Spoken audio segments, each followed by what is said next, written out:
Bienvenidas y bienvenidos todos a Finanzas sin Dramas. Este mes seguimos celebrando a las mujeres, pero hoy el ambiente está mucho más especial porque hoy es 10 de marzo, el Día del Médico en Venezuela, así que queremos honrar esa mística y la entrega a quienes con una bata blanca cuidan la vida de las demás personas. Esa bata que representa respeto, vocación, servicio, pero como siempre decimos aquí, no necesariamente es un plan de retiro. Así que así hemos titulado el podcast del día de hoy y así que queremos con mucha claridad, pero sobre todo con mucha admiración, dedicar este episodio en especial a todos los médicos y en especial a las que son mujeres. Bueno, buenas tardes, bienvenido a nuestra audiencia, ¿verdad? Hoy tenemos, como dijo Andreita, un episodio sumamente especial y con una invitada, bueno, que ya la van a conocer, ¿verdad? Hoy vamos a hablar sobre ese síndrome de la bata blanca, la idea de que ser médico garantiza automáticamente estabilidad y seguridad financiera. La realidad es que muchos médicos trabajan incansablemente sin detenerse a construir un futuro sólido. Hoy queremos explorar cómo cambiar esa narrativa para unir el bienestar financiero con la pasión por curar. Y para profundizar en este tema nos acompaña una mujer que vive esta realidad en el día a día. Ella es especialista en cirugía vascular periférica, angiología y linfología. Además de su impecable trayectoria académica, es madre y una emprendedora que dio el paso valiente de fundar su propio centro vascular. Bienvenida, doctora, y feliz día.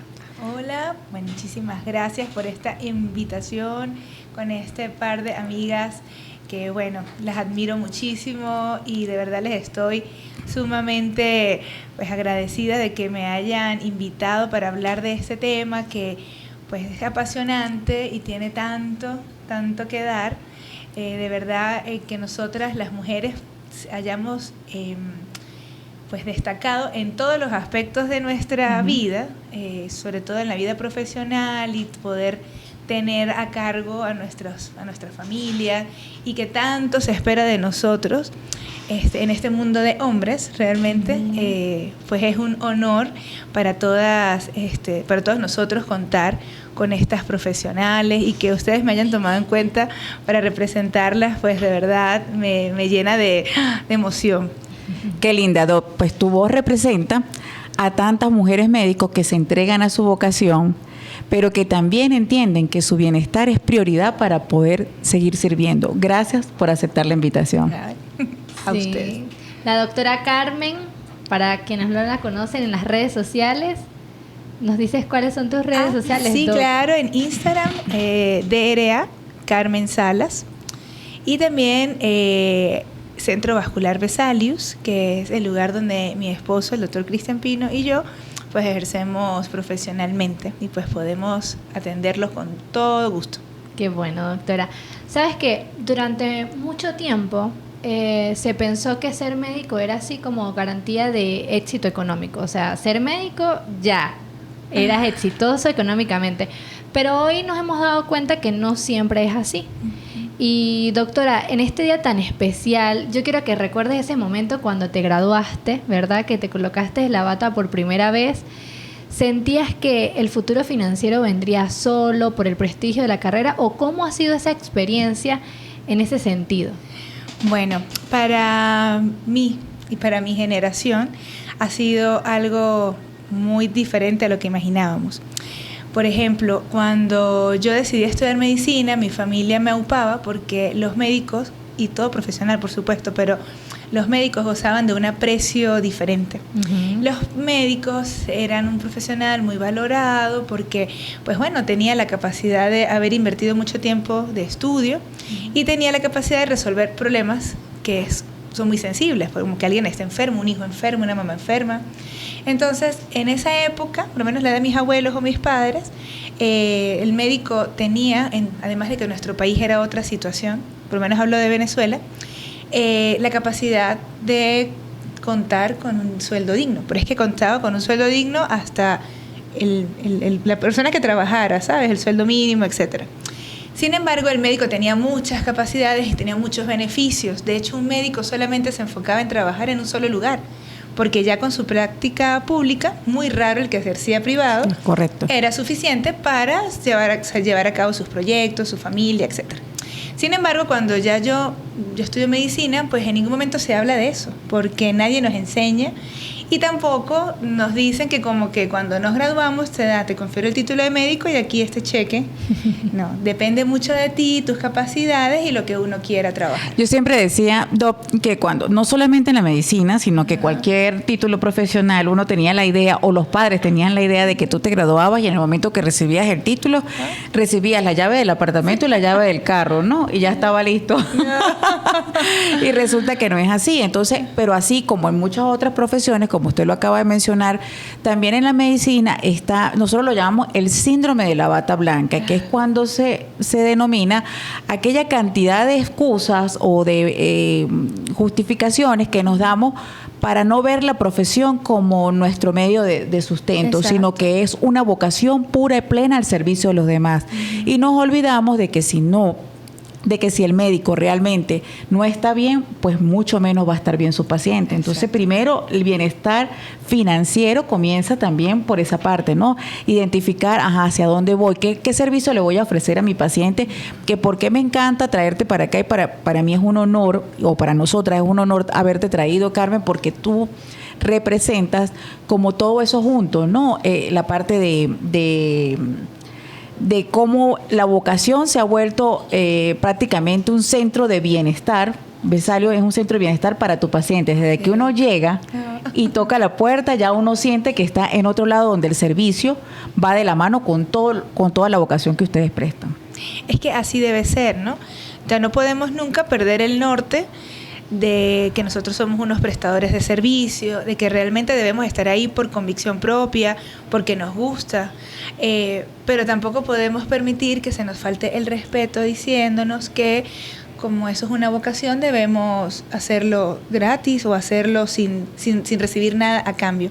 Creo que es una percepción muy personal, pero toda persona que se dedica a estudiar para conseguir un título lo está haciendo con la finalidad de tener una vida mejor, sin mejores ingresos, vivir saludable, como todo. Y de hecho siempre he pensado que cada profesional hace su carrera lo que quiere. Si, por ejemplo, María, contadora, pero solamente quiere tener a cargo una empresa, está bien y se respeta. Ella considera que con eso es suficiente pero si María quiere tener 200 empresas, pues tendrá que, ¿sabes?, armarse de un equipo, mejorar sus capacidades, a lo mejor vivir estresada o por lo que tenga que hacerlo, pero eso es su decisión. Así nos pasa con nosotros, pero como siempre, buscando el bienestar propio. Así como siempre he dicho, si en una casa la mamá está mal, todos están mal, los hijos, el esposo, todo, nada marcha bien. Si no priorizamos como mujer, que somos como el pilar fundamental, lo demás no sirve. Igualmente pasa con el médico. Si en su centro de salud, llámese clínica, hospital, ambulatorio, él está mal, él no está a gusto, él se siente que está haciendo las cosas mal, no va a haber resultados reflejados en la salud del paciente, ¿no? Así es, así es. Bueno, yo por lo menos, como tú sabes, yo hablo mucho de esta parte de las finanzas con la medicina en redes sociales porque he visto que es una patología en el gremio médico donde realmente el apostolado le da muchísimo peso y encontramos médicos que llevan una trayectoria trabajando y se sienten frustrados, Carmen. Se sienten frustrados porque dicen, cónchale, he dado toda mi vida a atender a las personas, pero me he olvidado de mí. Me he olvidado de mí, entonces ya no tengo más nada para dar. Y es difícil porque cómo se actualiza un médico, cómo él cultiva su bienestar, o sea, porque es como que esa congruencia, ¿no? ¿Cómo haces tú para ir donde un médico a que te cure? Y si tú lo ves que está más cansado. Sí. Total, entonces es bien interesante esa parte y eso viene justamente de nuestras creencias, de lo que realmente nos enseñan, pero va mucho más allá de la carrera. Primero vienen los valores en casa, lo que nos enseñan, y después le colocan un peso más si eres médico. Sí. Si eres médico, porque entonces el médico también hay algo que de repente a veces no la sociedad lo tiene muy claro, que es todo lo que el médico carga encima de estudiar una carrera muy larga, pero además la serie de emociones que eso le acarrea, como la culpa, la ansiedad, Porque la culpa, ¿por qué culpa? No, bueno, María, porque sencillamente el médico pasa muchas horas estudiando, muchas horas en la práctica y descuida a su familia, a sus seres queridos. Entonces, cuando llega a casa, o sea, de verdad es una de las patologías. Es que desde que comienzan a estudiar es todo un reto, ¿no? Porque esas largas noches de estudio, ¿verdad? Que los permite, que los llevan a esto, incluso a malos hábitos alimenticios, porque yo creo que conozco bastantes médicos, muchos médicos, que yo creo que sus comidas habituales eran un conflé, un pan, una arepa, o sea, y ya, porque es lo más rápido mientras que están teniendo estas jornadas. Entonces, desde que empieza la carrera, o sea, a estudiar, esta situación se viene. Sí, que no es solamente financiera, también es un tema de salud, de muchas cosas que descuidan ustedes por la carrera, ¿no? Descuidas tu salud por cuidar la salud de otro. Correcto. Bueno, alguna vez mi hijo me dijo, mami, yo amor, tenía fiebre y me tenía que ir, y le dije, mi amor, le di su medicina, lo apapaché. ¿A dónde vas? Amor, es que tengo que salir a ver unos pacientes. ¿Pero por qué? Si yo estoy enfermo, quédate conmigo. Entonces eso es doloroso porque él tenía toda la razón. Yo, ¿para qué me iba si está él malito? Él quería a su mamá y yo le tenía que decir que no porque hay otras personas que también me esperaban. Eso multiplicado 20 veces en un mes, una guardia. ¿Cuántas mamás están en su casa, en su trabajo, y su mente está en su casa? Sí. O al cuidado de quién dejan a sus hijos. Y eso muchas veces es lo que afecta a la billetera, lo que afecta a las finanzas, porque cuando tú sientes culpa, ¿qué haces tú cuando llegas a tu casa? Tú quieres compensar a tus hijos con una salidita a comer, o con el juguete que él te está pidiendo, o con el viaje que él quiere. Entonces, y tú dices, bueno, pero es que si no he estado, yo creo que esa es la manera que tengo de compensarlo. Eso por un lado, ¿no? Pero es muy real, ¿no? Esto se traspola, y sobre todo lo he escuchado, no es que los papás los papás médicos no lo padezcan, pero lo he escuchado más de las mamás médicos. Claro. Las mamás médicos sienten esa culpa así duro, al igual como también ustedes están al borde de la muerte siempre, o sea, están pasando en un quirófano, pasando con guardia en una clínica, en algo, y ¡pum!, la gente se muere. Entonces ustedes dicen, wow, la vida es hoy. Total. Si no disfruto hoy con mi familia, si no disfruto hoy con mis seres queridos, entonces eso también hace un hueco financiero. Pero para no irnos tanto a finanzas, porque ya vamos a abordar un poco más ese tema, quiero que la DO nos dé algo, como estamos justamente festejando el Día de la Mujer, y el Día del Médico hoy. Entonces, yo quería preguntarle, Doc, ¿cómo ha visto usted si en pleno siglo actual todavía las mujeres han sufrido discriminación del género? O sea, a pesar de que hemos avanzado muchísimo, de hecho, se celebra el Día de la Mujer porque una serie de mujeres, más de 100 mujeres mueren en una fábrica, electrocutadas, asfixiadas, quemadas, porque las tenían encerradas para que ellas no perdieran el tiempo. Entonces todavía hay mucha discriminación por parte de que la mujer pues no tiene las mismas condiciones salariales, no tiene los mismos beneficios laborales porque son mujeres, porque les viene el periodo, porque tienen hijos, porque tienen permiso pre y post, porque sencillamente somos mujeres. Usted, ahorita actualmente en el campo de la medicina, ¿sigue pensando que eso aún existe o ya se ha ido erradicando un poco? Bueno, mira, en principio es algo fabuloso para este lado del mundo que las mujeres podamos tener una vida. Imagínense todas esas culturas que no permiten que una mujer maneje, que una mujer estudie, que una mujer haga ejercicios, deportes. O sea, de verdad que en esa... O que se cubra, se deje ver. La cara, aunque sea, porque... No, podríamos hablar solo de eso mucho. Hay agendas en el mundo donde quieren discutir para el 2030 si la mujer puede manejar o no en alguno de estos países, ¿no? Sin embargo, nosotros tenemos muchas ventajas. Hace muchos años hemos demostrado que somos igualmente, ¿cómo decirlo? Capaces, sí, que los hombres. Sin embargo, las mujeres, aquella persona que dijo salgan, la liberación femenina, se le olvidó que también trabajamos en casa. Entonces creo que ahora nuestro trabajo es doble. Correcto. Porque también yo creo mucho en eso de las energías femeninas y masculinas. También. Que hay roles que son para los caballeros y roles que son para las damas, y eso no está mal. No está mal que nosotras, cuando nos toque ser fuertes, nos toque ser fuertes, pero si tenemos a alguien que nos va a ayudar, puede ser fuerte, genial. sí, claro. Sin embargo, desde el punto de vista profesional, en los últimos años, aunque a pesar de que esta era una carrera como las ingenierías, meramente masculina. Nos hemos dado cuenta que las mujeres les son más abocadas a esto. Entonces, las matrículas para estudiar, bueno, yo creo que en el mundo en general, nuestras universidades están a predominio femenino que masculino. ¿Por qué? Porque nosotros somos un poco más juiciosas, abocadas al servicio. Exactamente.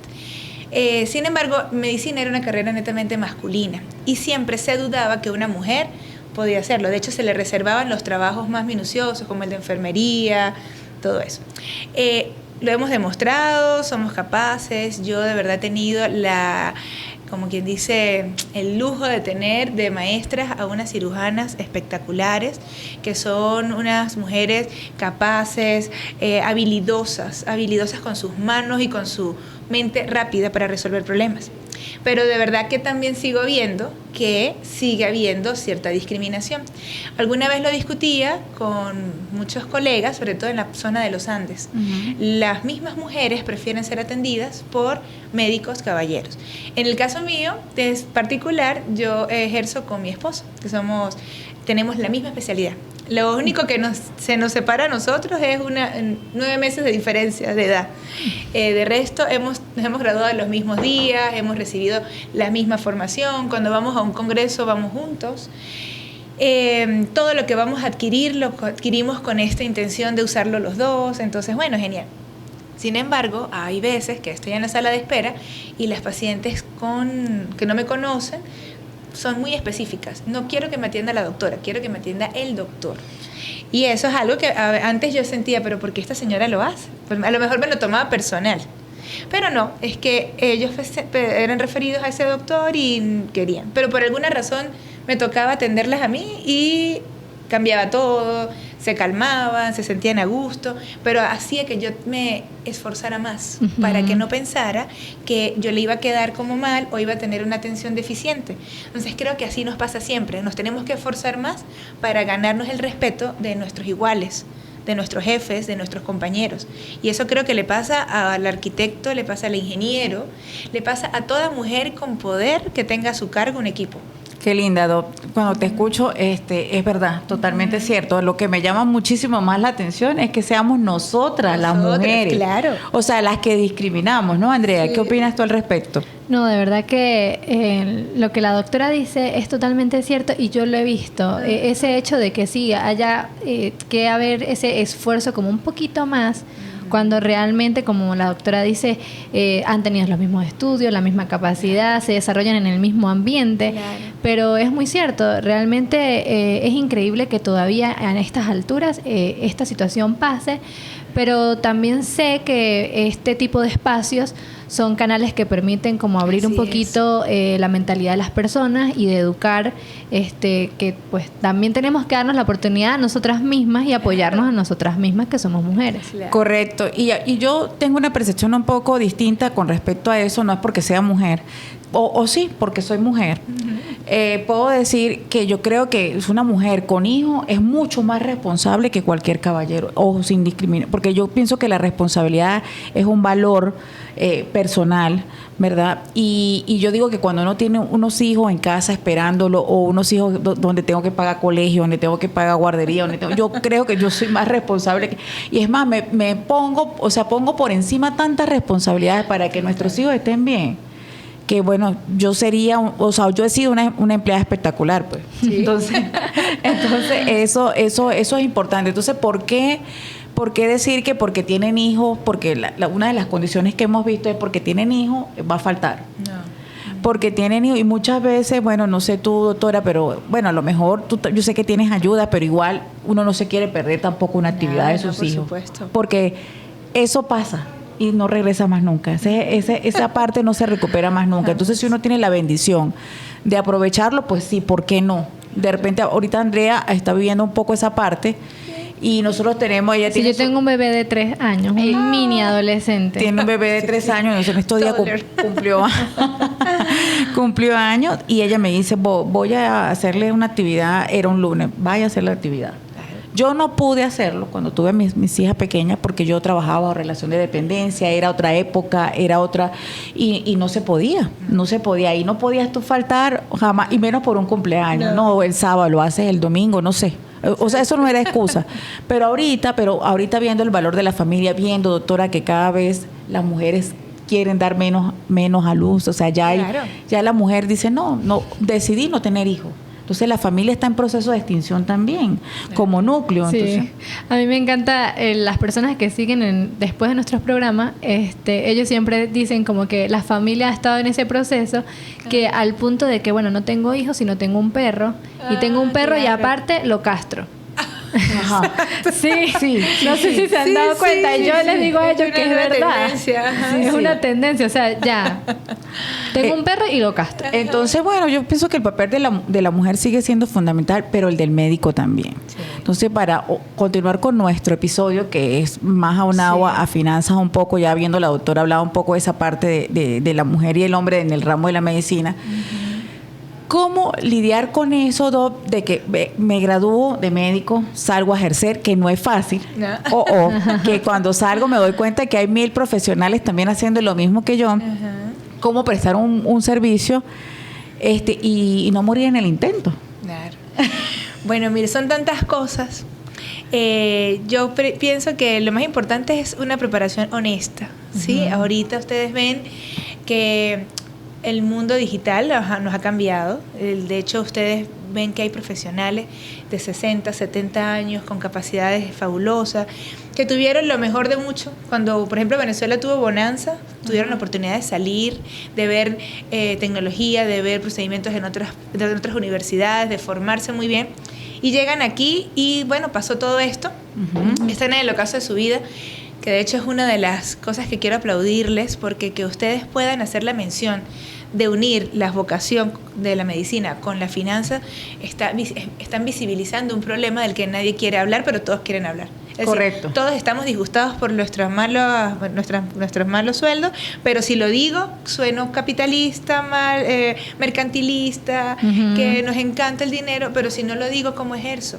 También la gente quiere ver a un médico saludable, limpio, una bata blanca. Solo el reto de la blancura se lo hace, y si no sabes de dónde puede esa persona buscar blanqueador para su bata, empezando por ahí, quieren un médico que luzca muy bien, en un lugar que luzca muy bien, pero que no tengan que pagar. Entonces esas discrepancias hay que mejorarlas. Pero un médico debe ganarse su prestigio estudiando, formándose, dando lo mejor de sí, y eso implica una inversión. Correcto, eso yo sí, ¿cómo estudia, Doc? Si no, o sea, ¿cómo se prepara? Porque ya no hay nada gratuito. No, pero imagínense ustedes estos doctores que están 2, 3 generaciones por encima de nosotros, que son pero de repente llega un joven recién graduado, pero que tiene manejo de las redes sociales. Y cuando este doctor de 60, 70 años jamás se sintió realmente especialista en algo, porque entiende que hay tantos procedimientos que a los que no puede darle al paciente, que son súper delicados, y llega un joven recién graduado pero que tiene manejo de redes y les dice, en 5 minutos te voy a dar todo lo que tienes que saber. Imagínense cómo se siente este médico desplazado por uno que no tiene ni un cuarto de la experiencia, Entonces me parece que todos debemos ir de la mano, o sea, no ni pasar ser tan humildes como dice la gente, o tan tímidos como para mostrar tu potencial, pero tampoco tan soberbios y tan explícitos engañando a los pacientes, porque no está bien. De alguna manera, tarde o temprano, eso se repercute. O sea, una práctica honesta debe ser el principio. Una práctica honesta, interesante. Exacto. Me gusta esa parte. Segundo, voy a hacer algo sobre eso, práctica honesta. Está demasiado. Segundo, que el médico entienda cuáles son sus capacidades. Por ejemplo, yo siempre deseaba estar en un quirófano y tenía amigas, compañeras que también deseaban estar en un quirófano, pero cuando entraron a un quirófano y se sintieron el frío intenso de 11 grados, la presión de que todo el mundo lo está mirando, las enfermeras instrumentistas o circulantes pueden hacer sentir mal. O sea, una enfermera que ha hecho ese trabajo por 20 años está mucho más cómoda que el pasante. Inmune, sí. Que el pasante. Entonces, claro, puede hacer sentir incómodo, porque usted qué hace aquí. Además de que medicina es una carrera un tanto de competitiva, jerarquía militar, donde tú no puedes hablar con el superior, etcétera. Entonces, es muy intimidante. Y además de todo, la mayor manera de intimidarte es que no sepas algo. Y siempre va a haber alguien que sabe más que tú. Y siempre alguien a quien puedas enseñar, ¿no? Entonces eso es importante. Pero bueno, mis amigas querían estar en quirófano y a lo mejor ellas dijeron, no, esto no es lo mío. O sea, hay que buscar. Menos mal que medicina hay para todos. Si quieres estar en una emergencia, si quieres estar en un laboratorio, si quieres hablar mucho con los pacientes, o al contrario, no hablar nada, o sea, hay siempre algo para ti. Investigadores, epidemiólogos, o sea, mucho. Eso que estás diciendo es sumamente interesante porque yo hace tiempo hicimos un evento para médicos, se llamaba De Médico a Inversionista, ¿no? Okay. Entonces comenzamos hablando de la raíz. Bueno, primero hicimos como una especie de historia médica donde hablábamos de los problemas disfuncionales financieros del médico, donde viene desde la mamá, desde el papá, bueno, todo eso. Entonces, el antecedente. Y el diagnóstico era una disfunción dineraria. Súper común. Entonces justamente hablábamos sobre que uno de los primeros principios era elegir la especialidad. Correcto. Porque claro. todos estudiaban medicina, pero entonces, ¿cómo elegir la especialidad? Y era el primer reto financiero. Y que la mayoría estaba condicionado, ¿cierto, André? Sí. ¿Por qué era que estaba condicionado? Por la presión de la familia. Ajá, porque el papá tenía... O sea, que si el papá tenía una especialidad, entonces pues lo más normal era que también fuese la misma especialidad. O algún tío o alguna materia que más le gustó al profesor que se identificó más con esa materia, en fin. Total, que de repente después que se estudiaban toda la carrera, hacían la especialidad y decían, wow, pero... Me equivoqué. Exacto, me equivoqué. Y ahora, ¿cómo lo monetizo también? Sí. Ahora, ¿cómo lo monetizo? Y hablábamos, disculpa, que ya te vamos... Que hablábamos, y que el anestesiólogo, ¿no? Entonces nos daba risa porque habían 2 anestesiólogos ahí. Entonces decían, por ejemplo, el anestesiólogo, que depende de un cirujano. Entonces había que, antes de buscar echando broma, decíamos, doctora, antes de buscar el cargo, en ese momento hay que buscar el cirujano, la pareja. Sí, excelente.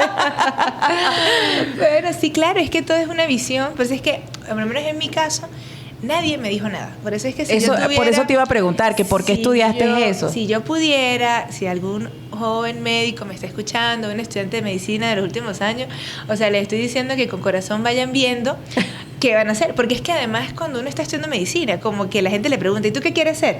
Entonces uno quiere ser como todo lo que le gusta. Yo quiero ser cirujano, pediátrico, oncólogo y también infectólogo, o sea, y quiero también hacer medicina aeroespacial, y entonces hay que primero situarse, ¿no? Situarse en que yo me voy a ir del país a estudiar, o yo tengo como, ¿quién me va a dar financiamiento a eso? Porque suena muy hermoso estudiar en Brasil y en Inglaterra, pero si apenas estás llegando a tu grado, o sea, hay que ser muy honesto con uno mismo también. ¿Quién me va a ayudar? O tengo algunos ahorros, o alguien va a invertir en mí y yo voy a cancelar eso después. O sea, si no, hay que trabajar con lo que se tiene. Por lo menos en mi caso, yo sabía que yo contaba con una universidad preciosa, siempre tuve esa confianza, soy de Mérida, entonces yo quería estudiar en la universidad, el hospital lo amo, porque aunque no esté trabajando actualmente, sé que vendrán tiempos mejores y con todo gusto voy a regresar porque es una gran escuela, o sea, es un lugar donde uno realmente puede ayudar con lo que uno sabe y con el corazón y con el cerebro, pero de verdad, una ayuda genial. Pero tienen que haber condiciones. O sea, tú puedes querer hacer un pastel de cumpleaños, una torta fabulosa, pero si tú no tienes horno, si tú no tienes los ingredientes, si tú no sabes, va a quedar mal. O sea, realmente va a quedar mal. Y vas a quedar mal ante muchas personas. Así es. Entonces, ¿por qué elegiste cirugía vascular? Bueno, sí, doctora, y aprovechamos de una vez porque también sabemos que exactamente es angiología y linfología. Ajá. Entonces, porque a mí me llamó la atención eso y le decía a Andrea, pero ¿por qué Carmen eligió eso? O sea, qué interesante, qué inteligente. Algo tuvo que haber visto a ella que le gustaba. Bueno, y para la audiencia que no conoce, también nos puedes explicar un poquito qué significa. Bueno, mira, en principio yo añoraba ser médico. Eso era mi misión y todo eso. Cuando ya estoy terminando, yo digo, ¿qué voy a hacer? Y a mí me gustaba el área quirúrgica. Yo decía, me encanta estar en quirófano, me sentía... Entonces yo dije, voy a hacer algo bonito para mujer, también hay que elegir, porque yo siempre quería ser madre. Y ya yo veía a las doctoras que cómo hacían para ser mamá. Que no sé qué. Por general, las que tenían carreras muy demandantes no tenían hijos y decidían no tener hijos. Y es algo con lo que también uno tiene que respetar. Si Sin alguien problema. desde el principio dice, Sin yo problema. no quiero ser mamá, pero estaban todo el tiempo ahí. Yo decía, no, pero ¿cómo hago yo esto si yo quiero ser mamá, quiero tener un esposo, quiero tal? Voy a elegir una especialidad muy hermosa como otorrinolaringología. Ese era mi plan. Ok. Y yo quería tener mi consulta bonita y mis cirugías preciosas, con muy pocas emergencias. Ajá. Hay emergencias, como no, pero no algo de todo el día. Sí. Entonces, para eso tenía que hacer mi residencia de cirugía general primero. Y ahí fue donde me reencontré con mi esposo, porque él también se había graduado conmigo y ahí Ajá. nos hicimos novios y demás. Pero ahí me empezó a gustar la cirugía general. Pero cirugía general sí es una de las 4 grandes especialidades, ¿sí? Okay. Es demandante porque hay que estar para un accidente, para una infección abdominal, apendicitis, vesícula, problemas de heridas por arma de fuego, arma blanca. Eso significaba estar de pie mucho tiempo, muchas horas, mucho estudio. Sin embargo, fue en ese momento, pues uno es soltero, joven y docente. Y accedimos y bueno, comenzamos un posgrado que, bueno, para mí es el mejor, el posgrado de la Universidad del Hospital Universitario de los Andes. Son 4 años. La gente a cirugía general cree que es cirugía general y que no es una especialidad, pero no, es la especialidad quirúrgica de las vías digestivas y todo esto. Sin embargo, una vez que uno se gradúa de cirujano general, puedes elegir entre otras muchas subespecialidades. Puedes hacer urología, puedes hacer cirugía plástica, cirugías bariátricas, puedes hacer cirugía, solamente enfocarte en la laparoscopia avanzada. Ok. Y había una especialidad que a mí me llamaba mucho la atención, pero era por miedo. Era la cirugía cardiovascular o la cirugía vascular periférica. La cirugía cardiovascular, ¿por qué? Porque cuando uno está en un abdomen y lesiona un vaso sanguíneo, había que llamar al cirujano cardiovascular para que reparara el vaso. Y yo siempre tenía tanto miedo de que eso me pasara en un hospital donde yo no tuviese cerca un cirujano. Y mi esposo y yo comenzamos a buscar a alguien que nos entrenara en esa área. Sin embargo, para ser cirujano cardiovascular, que son los que operan el corazón, y los vasos sanguíneos algunos, había que estudiar 5 años más. Sin embargo, nosotros queríamos era un entrenamiento, pero ese entrenamiento se prolongó tanto, ¿verdad? Y además se fue haciendo posgrado universitario, que aquí no había, y se formó cirugía vascular periférica, que son aquellos médicos cirujanos encargados de los sistemas circulatorios, de las arterias y de las venas que salen y llegan al corazón. Se le dejan el corazón a los cardiovasculares y todos los demás tuberías, por decirlo de alguna forma, al cirujano vascular. Y ahí había mucho que hacer, ¿sabes? Todos los brazos que se pueden lesionar en un accidente, las piernas, la pelvis. Imagínense una cirugía como una intervención de protocolo de ovario. Un campo muy amplio y seguro con poco profesional. Por supuesto, lo que pasa es que ser cirujano cardiovascular no es fácil, y mucho menos en este país. Nosotros estuvimos a cargo del servicio de cirugía cardiovascular sin poder operar el corazón de forma elegante, porque para operar un corazón se detiene el corazón, se le cambian las válvulas, se le hace un bypass y se vuelve a poner a andar y todo bien. Nosotros en este hospital no tenemos cómo llevar a pacientes a esta circulación extracorpórea, se llama. Entonces, cada vez que nos llegaba un herido por arma de fuego o arma blanca vivo, por una lesión en el corazón, nosotros suturábamos ese corazón aún latiendo. Y es algo muy precioso, muy, muy, muy satisfactorio ayudar a alguien en esa situación, ¿no? Sin embargo, no es la manera elegante. Hay mucho que hacer, mucho que estudiar. Pero muchos pacientes sí venían con heridas en los miembros, en el abdomen. Claro. El abdomen, además de nosotros, era lo máximo porque era donde yo ya estaba familiarizada. Fue el primer posgrado que hice, ¿verdad? Y bueno, terminamos en esta área que es preciosa porque hay mucha consulta, hay mucha educación que dar, hay muchas cirugías por hacer, también muchos tratamientos. Y como todo en la medicina, se va haciendo cada vez mínimamente invasivo. Ya no hay que hacer heridas grandes y extensas para solucionar lo mismo. Podemos hacer cirugías guiadas por ultrasonido, con tecnologías como tecnología láser, endovascular, y de la parte arterial ni se diga. Eso es un campo genial. Recordemos que es la primera causa de mortalidad en el mundo, las cardiovasculares. ¿Okay? O sea, todo lo que es infartos y problemas de aterosclerosis. Entonces es algo muy apasionante, mucho por hacer. Y un campo que yo creo que no había casi nadie en ese momento.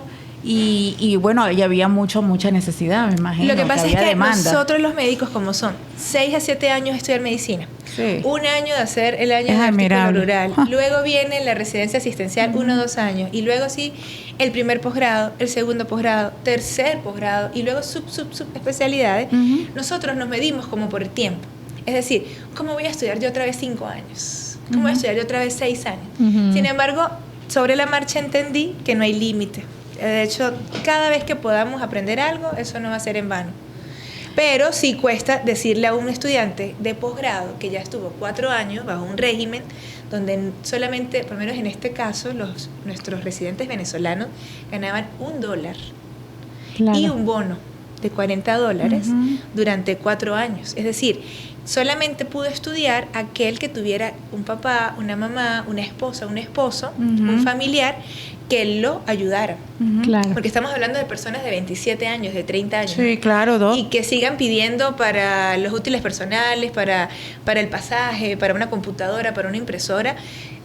Da cosita porque, Para un libro. Para un libro, porque el resto de los profesionales a los 23, 25 años ya Ya están independiente. trabajando y generando dinero. Generando, Doc. Y no es nada, sino que es la carrera que yo creo que, por eso es que yo trabajo en pro de que lo vean la otra cara Sí, de la sí. moneda, de que, cómo compensas tantos años y cómo recuperas ese tiempo también, cómo vives dignamente después de eso, cómo llegas a tus años dorados de una manera tranquila, pensando de una manera estratégica, porque ya duraste muchos años ahí quemándote la cabeza, las neuronas, estudiando, ahora después luego no dejas de estudiar, es la carrera que no dejas de estudiar nunca, porque ahora tienen ese reto, Doc, de las redes sociales, de la inteligencia artificial, Sí. que el paciente llega como informado, quizás de manera errónea, porque la IA no te va a decir, no te va a dar un diagnóstico, pero ese paciente llega ya informado, y si ustedes no están al día, o por lo menos para desmontarle su tesis, que trae ya montada, su diagnóstico, pues ya viene, mire, doctora, yo tengo esto.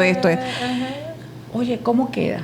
Claro. ¿Cómo queda? Y ahora porque esto no solamente a los médicos, sino a todos, ya estamos expuestos a que cualquier cliente que se nos sienta adelante, cualquier paciente que se sienta adelante, ya viene informado. Sí. Sí. Entonces ya nosotros decir que el valor agregado que le damos a nuestro cliente o a nuestro paciente de información, olvídalo, Sí, eso no es un sí. valor agregado, eso es nuestro deber, eso es parte de nuestro servicio, pero en realidad de verdad que es admirable cómo ustedes llegaron a determinar eso, y no solamente eso, Carmen, cómo lograron montar un centro muy completo que de verdad el paciente llega ahí y por la patología que vaya sale atendido, y yo diría que un 90%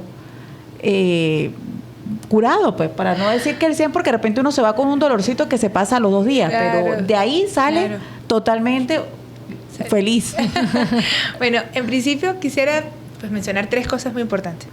El primero es el compromiso. Nosotros nos comprometimos con nosotros mismos, porque nosotros no teníamos otra persona que nos viniera a salvar, ¿sí? Ujú. Es decir, alguien que viniera a decirnos, mira, aquí está este dinero, inviertan este dinero, póngalo a trabajar. No teníamos eso. Era el porque plan A y ¿quién? el plan B y el plan C. Nosotros Eran todos los planes sí, o sea, juntos. nosotros tenemos que buscar reforma porque nadie nos va a venir. Segundo, la mejor opción siempre había sido emigrar, como hicieron. O sea, yo me gradué con 110, 120 médicos y en la ciudad debemos estar unos 10. ¿Sabes? Todos mis otros compañeros, colegas, Se se Se fueron. fueron. Y de cirujanos generales, que éramos 6, solamente estamos mi esposo y yo, 2. Ah, ustedes O sea, 2. todo el mundo buscó otra opción. Apostando por nuestra ciudad, que además tenemos que agradecer lo que los tenemos aquí y han hecho una carrera extraordinaria y están siendo representación de Así Mérida a nivel nacional. Ay, sí, es hermoso. Y tercero, el empuje que nos dio la pandemia y ser padres. O sea, eran esas situaciones de la vida que o te derrumban o al contrario te hacen florecer. Ujú. Por ejemplo, cuando nosotros todo lo que podíamos ahorrar, o sea, mientras trabajábamos, era con la intención de irnos, pero ya teníamos un bebé. Y ese bebé iba a tener que ser criado entonces y que uno solo de nosotros trabajara, porque era tan pequeño que si nos íbamos los dos, pues primero yo como mujer, yo lo hubiese aceptado, ¿sabes? Poner mi carrera en Yo sé pausa que sí. por cuidar a mi gordo precioso, lo hubiese hecho con todo gusto, porque eso es lo que nos toca a las mujeres. Sí. Y mi esposo, yo sé que hubiese trabajado y muy bien y todo. Pero yo también deseaba trabajar porque me había esforzado mucho. Pero entonces aquí tenía la opción de criarlo y seguir adelante. Y por supuesto, comenzamos a invertir en nosotros porque comenzamos a hacer este segundo posgrado. Esa inversión en ti mismo. En ti mismo. A pesar de la situación, ¿no? Estamos recordando que $1 y $40, o sea, para sacar adelante una familia. Pero todo lo que pudiéramos trabajar y que estuviera disponible, lo empezamos a ahorrar otra vez. Pero luego llegó la pandemia. Y la pandemia nos hizo entender que a dónde nos íbamos a ir. Ahora sí podíamos tener cierta cantidad de ahorro, pero ¿a dónde vamos si están las condiciones fronteras cerradas? Sí. No había si nada. las condiciones no se dan. Entonces, ¿qué hicimos? Empezar a trabajar aquí mismo, con lo que teníamos, con lo que hacemos. Por eso es que le digo a los pacientes, muchas veces nosotros los mismos médicos podemos llegar a ser muy duros. Uh-huh. Honestamente, alguna vez un médico me dijo, ¿y por qué te quedaste haciendo posgrado aquí? ¿Por qué no te fuiste a otro país a hacer cirugía vascular? Y yo viéndolo, ¿y tú dónde te fuiste? No, yo no me fui a ninguna parte. Entonces te quedaste aquí, o sea, como que dicen ni... Te quedaste aquí, pero tampoco hiciste nada. ¿Por qué? Porque es que estar en medio, o sea, es como que la gente piensa que esto es tan poca cosa, entonces, pero ni hacen la poca cosa. Oye, ni hacen la mucha cosa. Yo siempre digo lo siguiente, es valiente tanto el que se va como el que se queda. Los dos son valientes. Por supuesto. Entonces, pero ¿y tú has hecho con tu ejemplo? Con lo que tenemos. Entonces, luego a mis pasantes, a mis estudiantes, estudien mientras puedan. Porque recuerden también que nosotros los médicos tenemos un reloj biológico. Uh-huh. Y súmele a eso que somos mujeres. Entonces nosotros tenemos los óvulos contados, porque no es que quieres ser mamá cuando tú quieras ser mamá. Uh-huh. A pesar de que puedes adoptar, ¿no? Una mujer de 60 años quiere ser madre, lo puede hacer. Y no dudo que lo haga, pero yo creo que Dios es tan perfecto que hasta nos dio los óvulos contados para que durante esa etapa fuésemos mamá y corriéramos detrás de un bebé de 3 años, ¿verdad? Sí, no me imagino una de 60 corriendo atrás de Exacto. No. Es terrible. O sea, yo salgo a un cumpleaños y llego exhausta, porque es como ir a hacer ejercicio. Como un maratón. Un maratón. Entonces entiendo ahora que Dios es tan perfecto que no nos deja que a los 70 años venga mi paciente y yo le diga, señora, diabética, hipertensa, ya lo operaron de la tiroides. Ay, pero mire, caramba, tiene una prueba positiva de embarazo. O sea, Dios dijo, no, a esa edad puedes criar nietos. Perritos. Diferente a los hombres. Los hombres, mientras tengan un espermatozoide activo, puede ser papá, pero no necesita estar totalmente integrado en la crianza. Sí. Y entonces luego, que eres mamá, eres médico, quieres ser mamá, empiezas a ejercer a partir de los 30, 32 años, quieres hacer un nuevo posgrado, o sea, todo se limita. Entonces uno tiene que de verdad ser muy inteligente. Tú lo has dicho, Carmencita, inteligente y entender que la bata blanca no es sinónimo de plan de jubilación y que te vas a estar acumulando todo. Entonces, para ir ya concluyendo con nuestro programa, Andrea trajo unas preguntas bien interesantes. Ay, Dios mío. Pero súper divertidas. A ver. No, pues, aprovechando que tenemos acá una experta en la materia, nosotros queríamos hacer una dinámica rápida, ¿verdad? Okay. En cuanto a la parte vascular, ¿verdad? Ok. Es sencilla. Nosotros te vamos a decir unas preguntas y tú nos vas a decir si es mito o realidad, y si quieres comentar algo, lo puedes hacer. Perfecto. De tu especialidad, ¿es mito o realidad que cruzar las piernas causan varices? Yo ya tengo varices. Pues realmente cruzar las piernas como tal no es un mito. Es un mito, pero estar en la misma posición más de 20 minutos, sí. Entonces, así estés, de pie, cruzada, 20 minutos. Oye, acomódame. Lo que importa es que estemos constantemente en movimiento. Buenísimo. ¿El uso de tacones para las mujeres es el principal enemigo de la circulación? Mito. O sea, podemos usar tacones. Por supuesto, o sea, yo primero, si fuese realidad, lo convierto en mito porque amo los tacones. Así es, yo también. Pero lo que pasa es que realmente no es el tacón el daño. Obviamente, un uso de tacón inadecuado, muy alto, por muchas horas, por supuesto, hasta de lo bueno, yo siempre le digo a los pacientes, todo en exceso es malo excepto de la plata. Pero si usamos un tacón muy alto, no anatómico, durante muchas horas, por supuesto se va a ver afectada la pantorrilla, que es la bomba muscular natural de nuestro cuerpo. Okay. Más aún está asociado al uso de tacones, es a los esguinces, a las fracturas del tobillo. Y lo que sí está descrito es que todo problema ortopédico, o sea, todo aquel traumatólogo que valoró a su paciente, le dio las indicaciones, lo mandó a rehabilitarse, pero no lo hizo, quedó con una marcha errática, ese paciente con pie plano, con esguinces a repetición, pues va a tener varices. Y eso lo vemos muy frecuentemente, ¿no? Entonces, de todo, alternarlo. Yo sugiero que la gente alterne un tacón moderado. Si las hormonas, sí, como, sí, pero como dices tú. Sí, no, todo en exceso. Yo, por ejemplo, si la jornada de trabajo va a ser muy larga, pues yo siempre tendré en mi carro, en mi consultorio, un zapato más bajito. Okay. Pero si va a ser algo corto y mi zapato es cómodo, pues lo mantengo. Lo mantiene. Okay. Si no veo arañitas, ¿mi circulación está al 100% bien? No, esos son como los casos más difíciles en cirugía vascular, porque esa paciente que tiene las piernas de modelo, sin una araña vascular, pero cuando tú le preguntas o va a tu consulta es que me siento pesada, siento hormigueo, doctora, yo no aguanto las piernas en la tarde, tengo que ponerlas en lo alto, tengo que colocarme agua fría.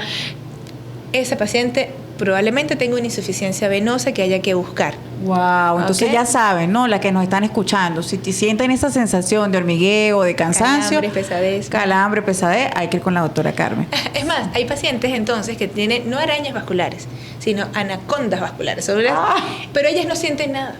O sea, está tanto el daño, pero las pacientes no refieren dolor.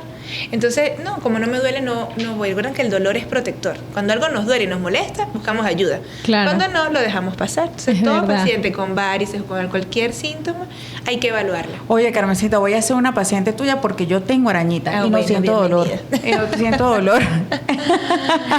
De verdad que hoy hemos desmontado un mito, ¿verdad? De bastante amplio. Muchos mitos aquí ahorita en esta última sección, pero uno de ellos, el más grande, es que la bata blanca no es, en definitiva, no es un plan de retiro. Correcto. Ser médico realmente es una vocación maravillosa que lleva sacrificios desde el día número 1, que requiere mucha mentalidad, como decía la doctora Carmen, impresionante, mucha inteligencia y la visión que comentabas desde el día 1 de qué es lo que quiero ser, qué es lo que está alineado con mi propósito, ¿verdad? Y con mi carrera para poder también elegir la mejor especialidad, como comentabas hace rato. De verdad que la visión es lo único que les va a traer el crecimiento, ¿verdad? Exactamente. Y son las que realmente van a permitir construir un futuro sólido. Amén. Yo siempre tengo un concepto de riqueza que comparto con mi gente cuando viene acá y siempre digo que para cualquier persona, cualquier profesional, bueno, cualquier persona como tal, la riqueza debe ser sinónimo de poder tomar decisiones sin restricciones. Así es. Entonces, si tú trabajas ese día a día con un propósito, con una visión clara hacia dónde va y sabiendo que no hay nada más seguro que ese futuro que llega, que tenemos nuestros hijos ahí que estamos criando, que tenemos nuestros padres también que seguramente tendremos que ayudar y que nosotros vamos para eso, como dijiste tú, tenemos un reloj biológico que no se detiene, sino que él avanza. Entonces, ¿cómo queremos vivir esos años dorados? Exacto. Y el momento de pensar y de reflexionar es hoy. Exacto. Es hoy y justamente trabajar sin perder la vocación, pero con estrategia y definido hacia un propósito. Entonces, algo más que le quieras dejar a nuestra audiencia, doctora, un mensaje. Bueno, a los médicos, a las doctoras, a todos, primero que recuerden que es el trabajo más honrado que podemos tener en nuestras manos la vida de la gente, ¿no? Segundo, nosotros lo estamos haciendo muy bien, nos estamos formando, nos merecemos todo lo mejor que venga de eso. Es decir, si tú contratas a un carpintero y te hace una mesa y quedas tan satisfecho, ese señor se merece totalmente ser remunerado por eso, porque lo está haciendo cada vez mejor. La mesa que hizo el primer día no es la mesa que hizo después de 20 años. Así te pasa a ti, colega. Usted al principio no sabía nada, ahora sabes mucho más. Ahora puedes descartar, por ejemplo, lo que una inteligencia artificial te diga, porque lo sabes. Nosotros venimos además de la época donde no había inteligencia artificial, entonces todos los conocimientos que tenemos son mucho más sólidos. Quizás las generaciones nuevas están muy afincadas en ellos, pero nosotros venimos solamente a que la inteligencia artificial nos potencie y nos haga la vida más fácil. Pero no estamos sacrificando nuestra ética ni nuestra humanidad. Más bien, eso es lo que tenemos que hacer. Si tenemos ayuda de la inteligencia artificial, es para darle mejor calidad de atención a nuestro paciente. Así Y es. ese va a ser uno de nuestros valores diferenciales, como siempre mi amiga María nos dice, porque que tú sepas y que tú atiendas al paciente como te gustaría que te atendieran a tu mamá, esto lo estás haciendo correctamente.